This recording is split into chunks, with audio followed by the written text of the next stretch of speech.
अस्सलाम वालेकुम, good morning, welcome to Komal's daily vlogs. तो आज सुबह सुबह मैं करने लगी हूँ नाश्ता की तैयारी। तो यहाँ पर मैंने चने रात को भिगो के रख दिए थे, जिसमें मैंने थोड़ा सा मीठा सोडा डाल दिया था। चनों की मैं आपको बहुत ही आज यूनिक सी और ईज़ी रेसिपी आपके साथ शेयर करूँगी। तो सबसे पहले हम चने बॉईल करेंगे और जिसके अंदर मैं 3 आलू डाल दूँगी। साथ ही मैं बनाऊँगी कोफ्तों का सालन और साथ ही मैं लगाऊँगी साग को तड़का। तो अब सोच रहे होंगे कि सुबह सुबह इतना ज़्यादा नाश्ता क्यों। तो एक्चुअली मेरे हस्बैंड के 2 दोस्त आने थे जो पाकिस्तान से बिलोंग नहीं करते, तो उन्होंने स्पेशल साग की रिक्वेस्ट की थी। तो मैंने कहा चलो साग के साथ कुछ और भी बना देते हैं। सबसे पहले जी कोफ्ते बनाएंगे। यहाँ पर हम लोग प्याज को अच्छे से फ्राई कर लेंगे। तब तक फ्राई करेंगे जब तक उनका कलर बस सिर्फ लाइट हो जाए, ज़्यादा उनका कलर चेंज नहीं करना।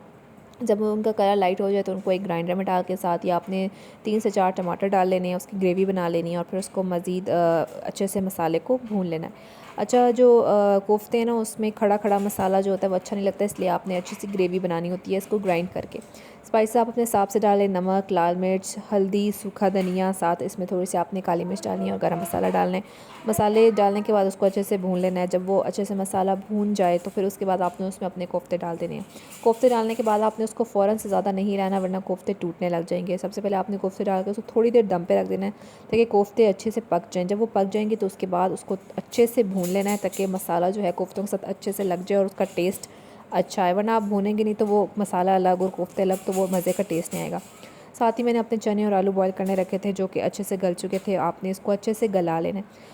यहाँ पर जी कोफ्ते भूनने के बाद उसमें आपने हस्बे ज़रूरत पानी डाल लेना है। मतलब जितना आपको उसमें ग्रेवी चाहिए आप उतना पानी डाल लें, क्योंकि बहुत ज़्यादा मसाले वाला भी अच्छा नहीं लगता और बहुत ज़्यादा शोरबा भी कोफ्तों में अच्छा नहीं लगता।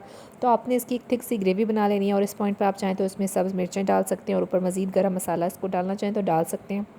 मेरे पास मैं ज़्यादा स्पाइसी नहीं करना चाह रही थी, क्योंकि जो वो लड़के थे वो बाहर से थे, वो ज़्यादा स्पाइसी चीज़ें नहीं खाते। तो यहाँ मैंने उनके लिए बस कोशिश करी थी कि नॉर्मल स्पाइसेस रखूँ। अब मैं यहाँ पर चने बना रही हूँ, उसकी मैं रेसिपी आपके साथ शेयर करती हूँ। सबसे पहले आपने प्याज़ों को डालना है और उनको तब तक फ्राई करना है जब जिनका कलर लाइट ना हो जाए। इस पॉइंट पे आपने आके उसमें टमाटर डाल देने हैं और इसी पॉइंट पे आप उसमें अपने हिसाब से जो मसाले हैं वो डाल सकते हैं। सब में इसको मसाले को अच्छे से आपने गला लेना है ताकि जब मसाला गल जाएगा तो फिर वो बीच में चनों में नज़र नहीं आएगा, तो वो अच्छा लगेगा।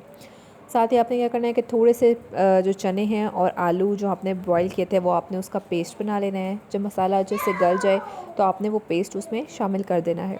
इससे ये होगा कि आपकी एक थिक सी ग्रेवी बनेगी, मतलब शोरबा शोरबा नहीं बनेगा, तो उससे चनों का टेस्ट बहुत अच्छा आता है और बहुत फ्लेवरफुल चने होते हैं। अब आपने इसमें स्पाइसेस डाले हैं, जिसमें आपने नमक, मिर्च, सूखा धनिया, हल्दी, गरम मसाला। इस पॉइंट पे आपने सबसे ज़्यादा इस चीज़ का ध्यान रखना है कि इस मसाले में आपने लाल मिर्च कम डालनी है, काली मिर्च का इस्तेमाल ज़्यादा करना है। उसके बाद मज़ीद फ्लेवर के लिए आपने इसमें थोड़ा सा अचार गोश्त डालना है। ये जो 2 चीज़ें हैं, काली मिर्च और अचार गोश्त, ये इसके टेस्ट को इन्हेंस करती हैं। ये 2 स्टेप्स हैं जो आपने बिल्कुल नहीं भूलने हैं, वरना इनका टेस्ट वैसा नहीं आएगा जैसे आपको बाज़ार में चने मिलते हैं। तो बस ये मसाले डालने के बाद इसको अच्छे से भून लेना है मसाले को, ताकि ये अच्छे से मिक्स हो जाए। फिर उसके बाद आपने जो बॉईल किए हुए चने हैं वो इसमें शामिल कर देने हैं। अब इस पॉइंट पे आप अगर अपने आलू जो आपको अच्छे लगते हैं तो आप छोटे छोटे काट के आलू भी इसमें डाल सकते हैं। मैंने इसमें आलू शामिल नहीं किया, तो आप शामिल करना चाहें, अगर आपको पसंद है तो आप कर लें, क्योंकि वो भी टेस्ट में बहुत अच्छे लगते हैं।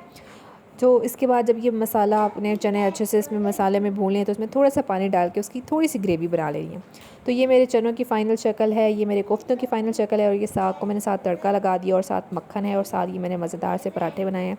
पराठे भी मैंने घर में इसलिए बनाए क्योंकि उन लोगों को घर का देसी खाना खाना था, और चिकन की तो उन्होंने बिल्कुल कहा था कि चिकन बिल्कुल भी ना हो उसमें। खैर, नाश्ता देने के बाद जी यहाँ पर मैंने हुरब को उसका फेवरेट गाजर का हलवा खिलाया। बच्चे ऐसी चीज़ें खाएं तो माँ बाप को बहुत खुशी होती है, क्योंकि एक हेल्दी चीज़ है और बच्चा जब हेल्दी चीज़ खाता है तो स्पेशली माओं को तो बहुत खुशी होती है। हमारे बिल्कुल मीठा नहीं खाती, इसलिए मैं उसको खिलाती भी नहीं हूँ, फोर्स भी नहीं करती, क्योंकि उसको मीठा पसंद नहीं है, वो नमकीन खाती है। तो उसने अपना नाश्ता कर लिया था। हुरब ने नाश्ता नहीं किया था और बहुत बहुत ही दांत निकाल निकाल के खुश होकर खा रही है, क्योंकि उसका ये फेवरेट चीज़ है। और उस मीठा खाने पे तो वो अपनी मम्मा पे गई है, तो मैं भी उसे कहती हूँ कि बस ठीक है, तुम जो खाती हो खाओ, शौक़ से खाओ। तो मैं उसको कोशिश करती हूँ कि ऑन एंड ऑफ सूजी की खीर या गजेला बना दूँ। तो हुरब को नाश्ता वगैरह कराया। यहाँ हिमायल ने नाश्ता कर लिया था, लेकिन अभी हिमायल का दिल कर रहा था कपकेक खाने का और वो मुझे बहुत ज़िद करी थी। और हिमायल खुद यहाँ पर अपने शेल्फ़ पे खड़ी होती है, उसको पता है कि ये कॉर्नर उसकी चीज़ों का है, तो वो लाजमी इधर खुद खड़े होकर अपनी पसंद की चीज़ निकालती है जो उसे पसंद हो। तो मैं कोशिश कर रही हूँ कि इसकी ये चीज़ें यहाँ से छुपा दूँ, क्योंकि जब तक उसको ये चीज़ें यहाँ नज़र आती हैं वो ज़िद करती है और वो पता नहीं क्या कुछ खाती रहती है। और बच्चे के लिए लेने भी ज़रूरी है कि बच्चा चलो थोड़ा थोड़ा कुछ ना कुछ खाता रहे। तो यहाँ उसने 2 कप केक्स निकाले थे। वो कह रही थी कि एक मम्मा के लिए निकाला है और एक मैंने अपने लिए निकाला है, लेकिन बाद में दोनों उसने खुद ही खाए हैं। यहाँ पर वो मुझे थोड़ा सा मक्खन लगा रही थी कि मामा मुझे डांटे ना, क्योंकि मैं ऐसे मना करती हूँ कि ज़्यादा ये अनहेल्दी चीज़ें नहीं खानी। तो फिर मैंने खैर उससे एक ले ही लिया, लेकिन बाद में मैंने उसको वापस कर लिया, क्योंकि उसने कहा कि बस अपने अपना तो खा लिया, आप अपना भी मुझे दे दो। खैर जी, मैंने सुबह नाश्ता तो नहीं किया था, लेकिन शाम को मैंने जो कुछ बनाया था वो मैंने थोड़ा थोड़ा खा लिया था। लेकिन मेरे जो हस्बैंड हैं वो अपने दोस्तों के साथ फिर रात को बाहर खाना खाने के चले गए, और मेरे लिए भी वापसी पे रोश और चिकन टिक्का और साथ यखनी लेकर आए।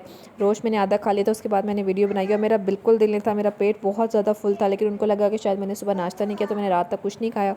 खैर बड़ी मुश्किल से ख़त्म करने के बाद मैंने अपने लिए बनाई ग्रीन टी, और मैंने कहा अभी अब ग्रीन टी पीती हूँ और साथ साथ में वॉक करती हूँ, क्योंकि जितना खाया वो हज़म भी तो करना है, वरना ऐसे सो गए तो फिर सुबह तक तो तबीयत बहुत ज़्यादा ख़राब होगी। बस यहाँ मैं अपने व्लॉग को करती हूँ एंड उम्मीद है आपको पसंद आएगा। अपना बहुत सारी ख्याल रखिएगा। Take care. अल्लाह हाफ़िज़।